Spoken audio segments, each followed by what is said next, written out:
सीता का पति दो बच्चों को छोड़कर दुनिया से चला गया तो कुछ दिन मोहल्ले वालों ने खाना दिया, लेकिन धीरे धीरे घर में कोई चीज न रही। तो सीता बच्चों की भूख को देखकर बाहर निकल गई और होटल पर बर्तन धोने लगी। और शाम को उसे कुछ पैसे मिले तो रास्ते में एक बूढ़ी औरत मिल गई। वो बोली, मेरी बेटी बीमार है, मेरी मदद कर दो। तो सीता उस बूढ़ी औरत को पैसे देकर घर चली आई और बच्चों को बोली, थोड़ी देर बाद खाना आ जाएगा, और खुद आंचल में मुंह छिपाए आंसू बहाने लगी। कुछ देर बाद बच्चे सो गए और थोड़ी देर बाद दरवाजे पर दस्तक हुई तो सीता की आंखें फटी की भटी रह गई, क्योंकि सीता अभी अपने हाथों में पकड़ी अपनी तनख्वाह को देख रही थी, जो उसने पूरा महीना मेहनत करके कमाई थी। तो कभी अपने सामने रोती हुई बूढ़ी औरत को, जो उस वक्त बेबसी से उसके सामने अपने दोनों हाथ जोड़कर मिन्नतें कर रही थी, भगवान के लिए मुझे कुछ पैसे दे दो। वह बूढ़ी औरत बहुत रोए जा रही थी। इस सड़क से गुजरने वाला हर इंसान का हाथ पकड़कर उसकी मिन्नतें कर रही थी कि मेरी एक बेटी है, वो मेरा सहारा है, भगवान के लिए मुझे पैसे दे दो, वरना हॉस्पिटल में वो तड़प तड़प कर मर जाएगी। लेकिन कोई उसकी मदद करने को तैयार न था। कोई उसका हाथ झटक देता तो कोई उसे पीछे धकेल देता, तो कोई उसके सामने हाथ जोड़कर कहता कि माफ़ करो बहन, क्यों हमारी जान खा रही हो। सीता उस समय बस स्टॉप पर खड़ी थी, अपनी बस का इंतजार कर रही थी। जब सामने सड़क पर यह नज़ारा देखने को मिला तो उसका दिल तड़प कर रह गया था। आज उसे तनख्वाह मिली थी, जो उसने मुट्ठी में बंद कर रखी थी। इतने ज़्यादा पैसे न थे कि पर्स में रखती, फिर ये भी डर था कि कहीं पर्स कोई छीन कर न ले जाए। उस औरत की बातें सुनकर, उसके आंसू देखकर, इस बुढ़ापे में उसके कपकपाते जुड़े हाथ देखकर सीता का दिल पिघल कर रह गया था। उसकी आंखें भीग चुकी थी, क्योंकि वह जानती थी कि वह बूढ़ी औरत किस दर्द से गुजर रही है। उसका पति भी बीमारी की हालत में उसे छोड़कर गया था। वो भी यूं ही रोती थी और लोगों की मिन्नतें करती थी कि कोई उसके पति के इलाज के लिए पैसे दे दे, और उसे यूं ही धुतकार दिया जाता था। अचानक ही सीता को लगा जैसे उस बूढ़ी की जगह वो खड़ी गिड़गिड़ा रही है, रो रो कर लोगों की विनती कर रही है कि मेरी मदद करो।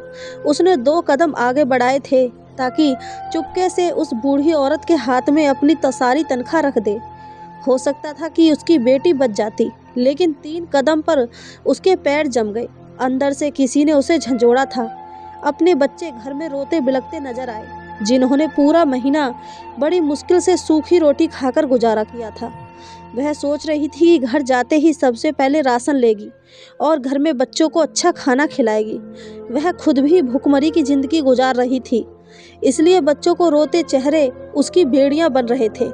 दिल जोर से धड़क रहा था। बहुत बेचैनी थी कि या तो उस बूढ़ी की कोई मदद कर दे या फिर उसकी बस जल्दी से स्टॉप पर पहुंचे और वो बैठ जाए। जो दिल दहला देने वाला दृश्य वो देख रही थी, वो चाहती थी कि वह सब उसकी आंखों से गायब हो जाए। दिल में बेचैनी बढ़ी थी। वह बूढ़ी औरत घुटनों के बल बैठकर तेज तेज रो रही थी और आसमान की तरफ देख रही थी कि इस दुनिया में तेरा कोई ऐसा भक्त नहीं जो मेरी मदद कर दे। तेरी दुनिया एहसास से हमदर्दी से बिल्कुल खाली है। अगर मैं खाली हाथ हॉस्पिटल गई तो मेरी बेटी बेबसी से मुझे देखकर कहने लगेगी कि वह जीना नहीं चाहती है। उसकी जिंदगी कुछ पैसों की मोहताज है। मैं उसे मरते हुए नहीं देखना चाहती। भगवान मेरी परीक्षा मत ले, मैं ये नहीं देख सकती। सीता को लगा जैसे उसका दिल फट जाएगा। वो फौरन बूढ़ी औरत की तरफ कदम बढ़ाने लगी। अब उसे किसी भी चीज़ का ख्याल नहीं था। उसे ख्याल था तो बस ये था कि उसकी बच्ची को बचाए। वह फौरन रोड क्रॉस करके बूढ़ी औरत के पास पहुंची, अपनी तनख्वाह उसके हाथ में रख दी। उस औरत ने एक नज़र सीता की तरफ देखा और दूसरी तरफ हाथ में पकड़े हजारों के कई नोट देखकर उस बूढ़ी ने तो शुक्र भरी निगाह से सीता की तरफ देखा, उसके सर पर हाथ रखा और कहने लगी, भगवान तुम्हारी सारी परेशानियों और मुश्किलों को दूर कर दे। बेटा, तूने रोती हुई माँ के आंसुओं को पूछा है, देखना भगवान तुम्हारे दिन कैसे बदल देगा। और रोती हुई सीता को दुआएं दे रही थी। सीता वहां से पलट गई, साथ ही उसकी बस भी आ चुकी थी। वह खामोशी से जाकर बस के अंदर बैठ गई। अब वो ये सोच रही थी कि घर जाकर बच्चों को क्या जवाब देगी, जो कई दिन से इसी उम्मीद पर थे कि माँ को तनख्वाह मिलेगी तो पेट भरकर खाना खाएंगे, और जब माँ का खाली हाथ देखेंगे तो क्या जवाब दूंगी, कि उन्हें किस तरह से बहलाऊंगी, कि 1 महीना और सब्र कर लो। फिर ये सोचने लगी कि इस महीने वो कैसे गुजारा करेंगे। पैसों की शक्ल तो फिर पूरे 1 महीने बाद उसे देखने को मिलेगी। अब तो मोहल्ले का दुकानदार भी उसे राशन देने से साफ इनकार कर रहा था। कह रहा था कि पहले मुझे पिछले पैसे दो, फिर बात करना। सीता की आंखों से आंसू झलकने लगे थे। उसे सब कुछ याद आने लगा कि जब उसका पति पैसे कमाता था तो उसके घर में किसी चीज़ की कोई कमी न थी। बच्चे अच्छे स्कूलों में पढ़ते थे, वो बहुत अमीर न थे तो गरीबी भी न थी। अच्छा खासा खाते पीते थे। उसके 2 बच्चे थे, दोनों बेटे थे और वो भी जुड़वा। दोनों की उम्र 8 साल थी। लेकिन पति की बीमारी में तो उसने घर की हर कीमती चीज़ बेच दी थी। बस एक सर छुपाने के लिए घर बचा था। वह अपने गहने, घर का कीमती सामान सब कुछ बेचकर अपने पति पर लगा चुकी थी। जब पैसे खत्म होने के बावजूद भी पति ठीक न हुआ तो उसने लोगों की विनती करना शुरू कर दिया। लेकिन उस वक्त उसे अपनों का असली रूप नजर आया था। सबने पैसे देने से इनकार कर दिया था। सबके घरों में जाकर मिन्नतें कर चुकी थी। बार बार कहती कि मेरी मदद कर दो, लेकिन किसी ने भी उसकी मदद नहीं की। पति की मृत्यु के बाद कुछ दिन तो मोहल्ले वालों ने उसकी मदद की थी। कोई उसके हाथों पर कुछ नोट रख जाता, कोई घर में राशन दाल रख जाता, तो कोई पका हुआ खाना दे जाता। ये भी उनका एहसान था कि कुछ दिन उन्होंने सीता को संभाला था और तसल्ली भी दी थी। धीरे धीरे सभी उसे भूलने लगे थे। वो भी कब तक किसी के सहारे घर पर बैठ सकती थी। महीना ही गुजरा था कि बच्चों ने स्कूल जाने की जिद की, लेकिन उसके पास स्कूल में देने के लिए फीस न थी। उसे याद आने लगा कि उसके दोनों बेटे फर्स्ट पोजीशन लाते थे, इसलिए उनके साथ स्कूल चली गई कि शायद स्कूल वाले इन्हें फ्री में पढ़ाने के लिए तैयार हो जाएं। जब यह बात सीता ने बच्चों के स्कूल के प्रिंसिपल से कही तो उनके माथे पर तेवर चढ़ गए। कहने लगी, हमने अनाथालय नहीं खोल रखा है जो बच्चों को फ्री में शिक्षा दिलवाएंगे। ये वैसे भी प्राइवेट स्कूल है। सीता कहने लगी कि जैसे ही उसकी कहीं नौकरी लग गई तो बच्चों की फीस इकट्ठी भर देगी, लेकिन भगवान के लिए बच्चों का साल मत खराब करें। मैडम ने कहा कि नहीं, वह इस तरह से अगर बच्चों पर तरस करने लगी तो आधे से ज़्यादा स्कूल के बच्चे तो फिर फ्री में पढ़ने के लिए कहेंगे। उन्होंने साफ कह दिया कि ऐसा करिए, अपने बच्चों को गवर्नमेंट स्कूल में डाल दें, वहाँ पढ़ाई फ्री है। सीता बच्चों को जब वापस लाई तो यही सोच चुकी थी कि बच्चों को गवर्नमेंट स्कूल में डाल देगी, लेकिन इन्हें शिक्षा जरूर करवाएगी। अगले ही दिन उसने अपने दोनों बेटों को गवर्नमेंट स्कूल में दाखिल करवा दिया और वो दूसरों के घरों में कामकाज करने लगी ताकि बच्चों का पेट पाल सके। लेकिन वह पैसे पूरे नहीं होते थे। इनसे तो बस वो आटा ही खरीद सकती थी। कभी थोड़ी सी शक्कर और तेल ले आती, बच्चों को पराठे के ऊपर शक्कर डालकर दे देती। लेकिन एक दिन जब दोनों बच्चे स्कूल से घर आए तो रो रहे थे। सीता ने कारण पूछा तो उन्होंने अपने हाथ आगे कर दिए। दोनों के हाथ लाल हो रहे थे। कहने लगे कि टीचर ने बहुत जोर से डंडा मारा है। कहते हैं कि इतने दिन से तुम लोग स्कूल आ रहे हो, तुम लोगों ने यूनिफॉर्म क्यों नहीं खरीदा। ये कहकर एक बेटे ने अपनी शर्ट उतारी तो सीता का दिल दहल गया था। पूरी कमर पर डंडों के निशान थे। कहने लगा, माँ हमें इस स्कूल में नहीं पढ़ना, यहाँ के टीचर बहुत सख्त हैं, बात बात पर बहुत मारते हैं। सीता ने जब जाकर ये बात वहाँ की प्रिंसिपल से कही तो वो कहने लगी कि आपको सोचना चाहिए, अब ऐसी भी क्या गरीबी है कि आप यूनिफॉर्म भी बच्चों को नहीं दिला सकती। सीता ने कहा कि उसके वाकई हालत बहुत ख़राब है, जैसे ही पैसे जमा होंगे वह यूनिफॉर्म ले लेगी। लेकिन मैडम ना मानी और कहने लगी कि इन बच्चों को वापस ले जाओ, जब यूनिफॉर्म होगा तो फिर ले आना। सीता फूट फूट कर रोने लगी। ऐसा समय तो कभी उस पर नहीं आया था। हमेशा उसने बच्चों की फीस समय पर दी थी। उसके बच्चे तो पढ़ाई में भी अच्छे थे। जब से स्कूल में आए थे एक बार भी उन्होंने टेस्ट गलत नहीं दिए थे। सीता मैडम के सामने आखिरी बार कोशिश करते हुए उनके पास बैठ गई और फिर हाथ जोड़कर विनती करते हुए कहने लगी, मैडम मैं एक औरत हूँ और मेरे यहाँ यही 2 जुड़वा बच्चे हैं। मैं अपने पति की मौत के बाद पहली बार घर से निकली हूँ और नौकरी ढूंढ रही हूँ ताकि अपने बच्चों का खर्च उठा सकूं, इनका पेट पाल सकूं। मेरी नौकरी शुरू हुए कुछ ही समय हुआ है। मेरी तनख्वाह इतनी नहीं है कि मैं अपने बच्चों की यूनिफॉर्म खरीद सकूं। भगवान के लिए मेरी हालत पर तरस खाओ और मेरे बच्चों को स्कूल में पढ़ने की अनुमति दे दो। फीस न दे पाने की वजह से ही तो मैंने इन्हें प्राइवेट स्कूल से निकाल कर यहाँ दाखिल करवाया है। अब आप मेरे बच्चों के साथ ऐसा बर्ताव रखेंगी तो ये शिक्षित नहीं हो पाएंगे और ज़िंदगी में कभी भी आगे नहीं बढ़ पाएंगे। सारी बात सुनने के बाद प्रिंसिपल मैडम एक अजीब सी नज़र सीता पर डालकर कहने लगी कि देखो, मैं यहाँ पर तुम्हारी परेशानियाँ सुनने के लिए नहीं बैठी। हमारे भी कुछ कानून हैं जिनको हमें अपनाना होता है। तुम अपने बच्चों को अपने साथ घर ले जाओ, जब पैसे हों, यूनिफॉर्म बन जाए तो दाखिल करवा देना। जब मैंने उनकी बात सुनी तो अपने दोनों बच्चों को सीने से लगाया और उदासी भरी नज़र प्रिंसिपल पर डालती हुई स्कूल से बाहर निकल आई। बच्चे भी बहुत परेशान थे, माँ से सवाल कर रहे थे कि अब हम क्या कभी नहीं पढ़ेंगे? क्या आप हमारा एडमिशन किसी और स्कूल में करवाएंगी? क्या होता माँ जो हमारे पास पैसे होते और हम भी नया यूनिफॉर्म पहन कर जाते। पहले ही पढ़ाई में इतना लॉस हो गया और अब और न जाने कब हमारी यूनिफॉर्म बनेगी। बच्चों की बातें सुन सुनकर सीता की हालत ज़्यादा खराब होती जा रही थी। वह घर आई और बच्चों को तसल्ली देते हुए कहने लगी कि तुम लोग चिंता मत करो, मैं कोई और काम ढूंढती हूँ ताकि ज़्यादा पैसे कमा सकूं और तुम लोगों की यूनिफॉर्म भी आ जाए। अगले दिन सीता और घरों में जाने लगी और काम मांगने लगी, मगर किसी ने भी उसे न रखा था और न ही किसी को नौकरानी की ज़रूरत थी। सीता जब सारा दिन भटकने के बाद वापस घर लौटी तो बच्चे पूरी उम्मीद से माँ को देखने लगे, मगर वह खाली हाथ ही लौटी थी।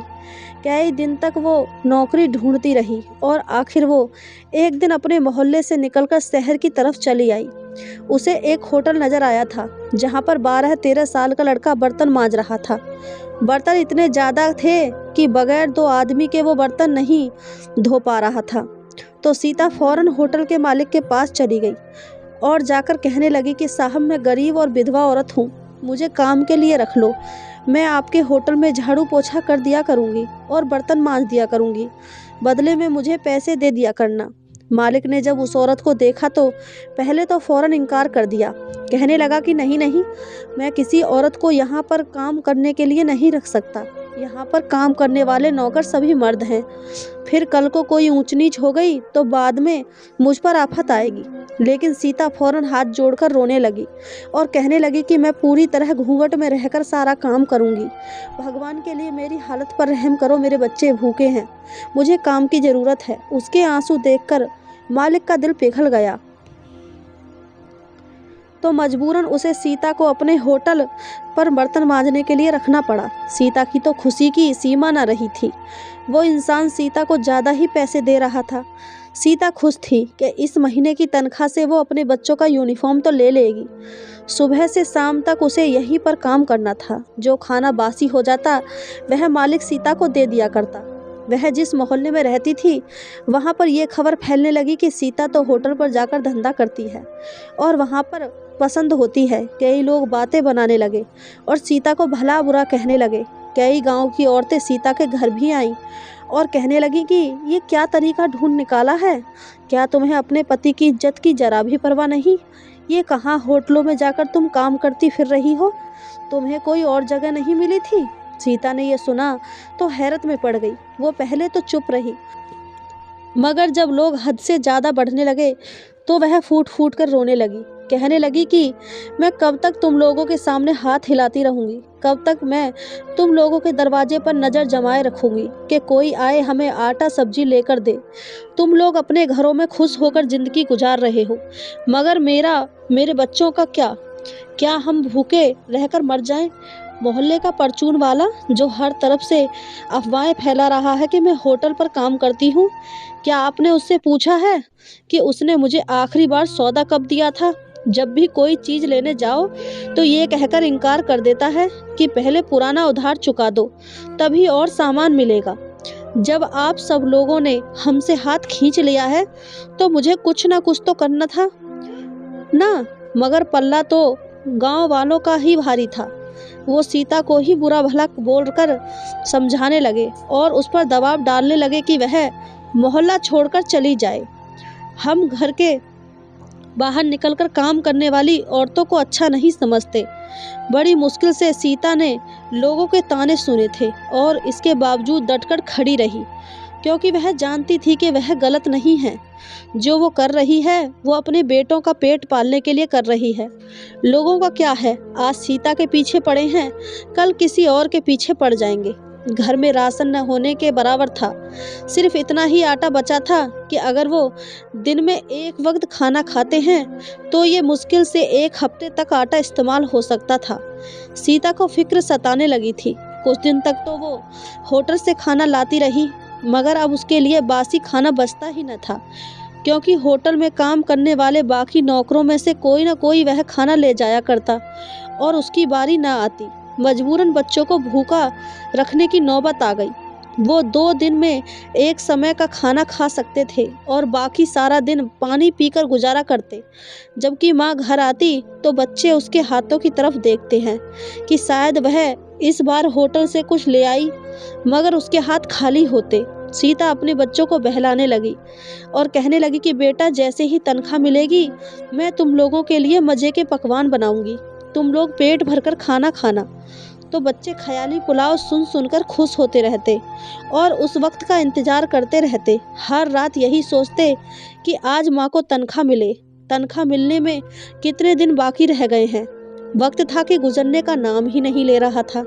सारा दिन होटल पर काम करके सीता थककर चूर हो जाया करती थी। उसे इंतजार था तो सिर्फ तनख्वाह का। जैसे ही वो 1 महीना गुजरा और सीता की तनख्वाह उसके हाथ पर आई थी, मालिक ने जब उसे तनख्वाह दी तो खुशी से उसकी आंखों से आंसू आने लगे।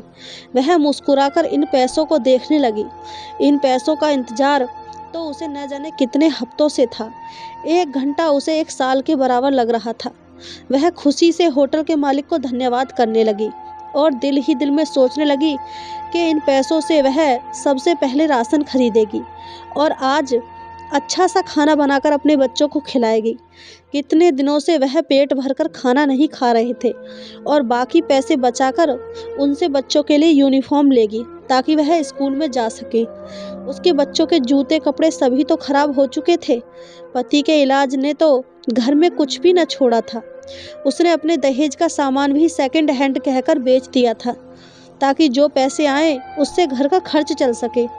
उस दिन होटल का काम खत्म करके सीता घर जाने के लिए निकली तो रोजाना बस वक्त पर आ जाया करती थी और आज भी वो अपनी सारी तनख्वाह एक बूढ़ी औरत को देकर घर की तरफ वापस आ रही थी। बस एक झटके से रुकी तो सीता की आंखें खुल गईं और आंखों से आंसू निकलकर गाल पर गिरे हुए थे, जिन्हें उसने फौरन साफ कर लिया। उसका बस स्टॉप आ चुका था, जहां से आगे 10 मिनट पैदल चलकर उसको घर पहुंचना था। उसके कदम तो भारी हो चुके थे। समझ नहीं आ रहा था कि घर जाकर बच्चों को कैसे दिलासा देगी। हाथ में तो 1 रुपया भी न था। अगर बच्चे पूछेंगे तो वह कैसे उन्हें समझाएगी कि क्यों वो पैसे किसी बूढ़ी औरत को दे आई है। वह सफ़र जो वह तेज तेज कदम उठाकर 7-8 मिनट में तय कर लेती थी, आज 20 मिनट लगा चुकी थी और फिर घर के दरवाजे के बाहर पहुंचकर एक गहरी सांस ली और अपने भगवान से कहने लगी कि मेरी मदद करना, मुझे इतनी हिम्मत देना कि मैं अपने बच्चों के सामने जा सकूं। सीता ने अपने आंसू साफ किए और घर में दाखिल हो गई। दरवाज़ा खुलने की आवाज़ बच्चों ने सुनी तो दौड़कर बाहर आए। उनकी नज़रें पहले माँ के चेहरे पर और फिर माँ के हाथों की तरफ थी। उन्हें तो पता था कि आज माँ को तनख्वाह मिलेगी और सीता भी सुबह उन्हें कहकर गई थी कि वह उनके लिए बहुत सी चीज़ें लेकर आएगी। आज वो भी पेट भरकर खाना खाएंगे। बच्चों ने माँ का हुलिया देखा तो सवाल करने लगे कि माँ, क्या आज भी आपको तनख्वाह नहीं मिली? आप राशन नहीं लाई? ये बातें सुनकर सीता फौरन मुस्कुराई और कहने लगी कि नहीं नहीं बेटा, मैंने कह दिया है, थोड़ी देर तक सारा खाना आ जाएगा और तुम लोग बैठो, बताओ आज सारा दिन क्या किया। इस तरह सीता अपने बच्चों को बातों में उलझा चुकी थी। बेटों के होठ सूख चुके थे, कमजोरी से चेहरे पीले पड़ चुके थे, मगर इसके बावजूद खाना खाने के इंतजार में तो जैसे उन्हें एक नई ताकत मिल रही थी। वह माँ को अपने सारे दिन का हाल बताने लगे। काफ़ी देर हो चुकी थी मगर अभी तक खाना नहीं आया था। बच्चे बार बार दरवाजे की तरफ देख रहे थे और फिर बच्चे सीता से कहते हैं कि माँ खाना कब आएगा, बहुत भूख लगी है। सीता उन्हें एक बार फिर झूठा दिलासा दे देती है और खुद आंचल में मुंह छिपाए रो रही थी कि अब सारा महीना वो कैसे बच्चों को खाने के लिए तरसता देखेगी। उसके बच्चे खाना के इंतजार में पानी पी पी कर पेट में उठते दर्द को कम करने की कोशिश में लगे थे। कमजोरी इतनी ज़्यादा थी कि फिर दोनों बच्चे माँ की गोद में सर रखे हुए खाने के इंतजार में सो गए। उस पर बच्चों को यूं तरसता देखकर सीता की जान निकली जा रही थी। उसने गहरी सांस ली और आसमान की तरफ देखा था कि तभी दरवाजे पर दस्तक हुई। इस वक्त उसके दरवाजे पर कौन आ सकता था? सीता उठी और दरवाजे तक आई। जैसे ही दरवाज़ा खोला तो सामने वही बूढ़ी औरत खड़ी थी जो वहाँ बस स्टॉप पर थी। सीता को देखकर उनके चेहरे पर मुस्कुराहट आई और कहने लगी कि बेटी, मैं कब से तुम्हारा घर ढूंढती हुई आ रही हूँ। भगवान का शुक्र है कि तुम्हारा घर मिल गया। सीता ने जब ये सुना तो फौरन उस बूढ़ी औरत को देखने लगी और घर में आने को कहा। वह औरत घर में आई तो सीता ने पानी का गिलास उनके सामने किया तो बूढ़ी औरत ने पैसे निकालकर सीता के हाथ पर रख दिए। तो सीता हैरानी से उनकी तरफ देखने लगी, कहने लगी, ये पैसे आप वापस क्यों कर रही हैं? आपकी बेटी का इलाज होना था ना। वो औरत फौरन सीता को दुआएं देने लगी और कहने लगी, भगवान भला करे उस बड़े अफसर का जिसने आज अस्पताल का दौरा किया था। जब उसने मेरी मासूम बच्ची को दर्द में तड़पते हुए देखा तो उसका दिल पिघल गया। वह कहने लगा कि वह मेरी बच्ची और मेरी बच्ची जैसे अस्पताल में दाखिल बच्चों का इलाज अपने खर्च पर करवाएगी। इस तरह तुमने जितने पैसे दिए थे वह बच गए। तुम भी मुझे ज़रूरतमंद लग रही थी बेटा, इसलिए मैं तुम्हें ढूंढती ढूंढती यहाँ तक आ गई। मैंने जब ये सुना तो मेरी आंखों में आंसू आ गए। वो औरत पैसे देकर वहाँ से चली गई। सीता उन पैसों को वापस अपने पास देखकर रोने लगी थी। किस तरह सभी परेशानियाँ हल हो जाती हैं, सीता सोच भी नहीं सकती थी कि वह कितनी बड़ी परीक्षा पर पूरी उतरी थी। वह घर से बाहर निकल गई और राशन लेकर आई। उसने खाना बनाना शुरू किया तो अच्छे पकवान की खुशबू सूंघकर बच्चे नींद से उठ गए। माँ को खुशी खुशी खाना बनाते देखा तो उनकी खुशी का ठिकाना नहीं रहा। कुछ देर बाद तीनों ने पेट भरकर खाना खाया था और सीता भगवान का धन्यवाद करती रह गई। ये उसकी परीक्षा थी जिसमें वो पूरी उतर चुकी थी और भगवान की तरफ से उसे आशीर्वाद मिल चुका था। कुछ ही हफ्तों बाद होटल में बावर्ची काम छोड़कर चला गया तो मालिक ने सीता से खाना बनाने को कहा। सीता का खाना इतना स्वादिष्ट था कि मालिक उसी से खाना बनवाने लगा और सीता बंद कमरे में रहकर खाना बनाने लगी और उसकी तनख्वाह भी बढ़ गई थी। ऐसे उस माँ की परीक्षा के दिन थे जब भगवान उसे आजमा रहा था। तब सीता उस परीक्षा में पास हो गई थी तो भगवान ने उसके लिए खुशी के सारे दरवाजे खोल दिए थे। तो दोस्तों, ये थी हमारी आज की कहानी। आपको कहानी कैसी लगी कमेंट करके हमें ज़रूर बताएं। कहानी अच्छी लगी हो तो चैनल को सब्सक्राइब, वीडियो को एक लाइक ज़रूर करें। धन्यवाद दोस्तों।